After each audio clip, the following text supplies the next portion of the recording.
Le coronavirus ou Covid-19 est devenu une pandémie mondiale et son ampleur inquiète l'humanité tout entière.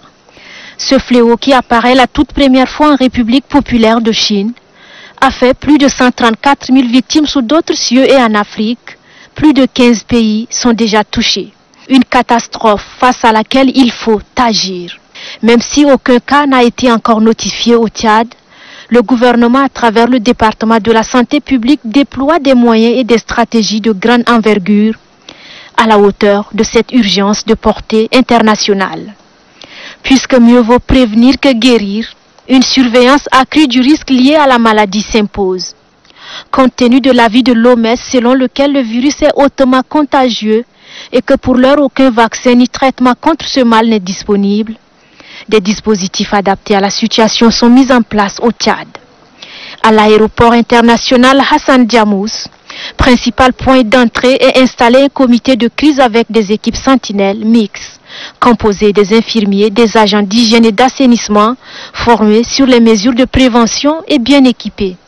Ceux-ci sont appuyés dans leurs tâches des médecins superviseurs chargés de la coordination des activités. En cas de suspicion, les victimes seront automatiquement mises en quarantaine à l'hôpital de Farsha, site officiel d'isolement et de prise en charge. Un isolement qui peut durer 14 jours compte tenu de la période d'incubation de la maladie. Le même dispositif est installé dans 5 postes frontaliers à l'intérieur du pays.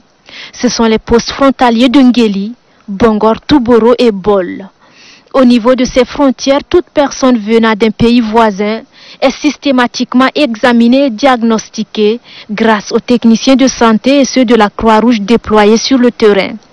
Et pour renforcer ces équipes au niveau des frontières, des laboratoires mobiles sont déployés à l'intérieur des villes grâce aux appuis des partenaires. Au-delà de ces dispositifs non négligeables, le ministère de la Santé et ses partenaires ont élaboré et validé un plan national de contingence pour la préparation et la riposte en temps réel contre l'épidémie. Un plan de contingence de haute facture estimé à plus de 15 milliards de nos francs. Les partenaires présents aux assises de validation du plan de contingence, en l'occurrence l'ambassadeur de France au Tchad et le représentant résident de l'Organisation mondiale de la santé, ont unanimement réitéré le soutien de leurs institutions respectives au gouvernement de faire face au risque de contamination. Le chef de l'État, chef du gouvernement qui investit sans compter quand il s'agit de la bonne santé des populations, suit de bout en bout ses actions d'envergure. Il a personnellement présidé le 9 mars dernier la traditionnelle réunion mensuelle sur la santé, exclusivement consacrée au Covid-19.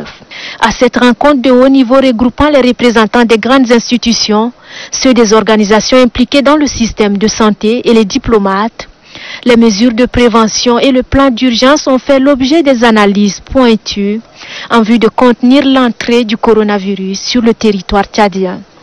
Le chef de l'État qui mesure l'ampleur de la maladie dans le monde, touchant les pays les plus proches du Tchad, conseille une stricte vigilance. Et pour mieux assurer le suivi des mesures, il a mis sur pied un comité d'éveil élargi qui est piloté par le ministre secrétaire général de la présidence de la République.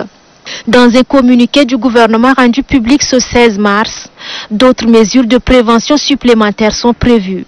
Le contenu du communiqué annonce que les aéroports du Tchad seront fermés aux vols internationaux pour 2 semaines, excepté les cargos. Par contre, les frontières terrestres restent ouvertes en dehors de celles du Soudan et de la République centrafricaine. Cette décision d'intérêt public entre en vigueur à partir du jeudi 19 mars à 0h. Il est de ce fait recommandé aux Tchadiens résidant à l'étranger et qui souhaiteraient regagner le bercail de respecter la marge de temps consignée. Aussi, le regroupement de plus de 50 personnes ainsi que les forums et autres grandes rencontres impliquant les étrangers sont strictement interdits. Au niveau des camps des réfugiés, les déplacements en dehors des lieux sont circonscrits. Des mesures certes contraignantes mais nécessaires car la vie de toute une nation en dépend.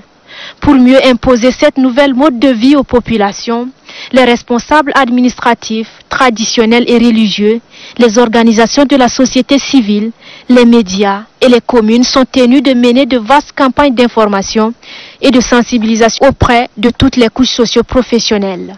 Il est question de véhiculer les messages à grande échelle sur le coronavirus à l'attention des populations. Des messages spéciaux qui portent sur les caractéristiques de Covid-19, son mode de contamination, ses voies de transmission, ses symptômes et surtout la prévention. Toutes ces actions concourent à réduire le risque d'importation et de propagation de la maladie. La population principale concernée est tenue d'observer à la lettre les consignes médicales et les messages sur le virus en vue de participer à la gestion de sa propre santé.